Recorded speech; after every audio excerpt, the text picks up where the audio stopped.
अतुरा बंधु आपण मैंने देखिए पाइबे आज त्रिनाली भवानी देवी कथार पड़ी घर चाकराणी भाव कम करने राजी जाऊँगी। राजी हाँ पछरे त्रिनाली उद्देश्य हो निजक संस्कार झी भी प्रूव करने आउ भवानी देवी मन जिणी कृषिका को ए घर बोह करने कथार राजी होती।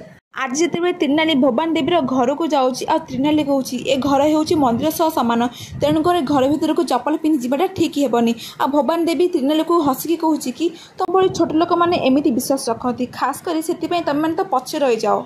आउ त्रिनाली जो घर भीतर को आसुवा समय ओढ़ुणी बाजी काच बाल्टी तले पड़ जाऊँगी। आ त्रिनाली डरी जाऊँगी डर जाइकिना से सबको सफा करने जाऊा समय भूल पादटी से काच पर पड़ जाऊँगी।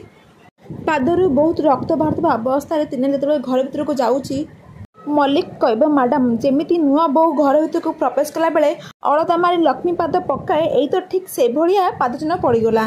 भवानी देवी मल्लिक कथा को रागी जाए कहूँ कि पानी बाल्टी जल्दी आण कहीं ए दुई भौणी को मो घर बोह करने चाहूनी एम हूँ छोट लोक हूँ आम पाद तले एमती को त्रिनाली रक्त भिजा पाद चिन्ह को लिभे दिखती। तेज सांग मैंने आपण मानक कौन लगुच त्रिनाली कौन भवानी देवी मन जिणी पार कि नहीं आमको कमेंट माध्यम निश्चय जनइबे।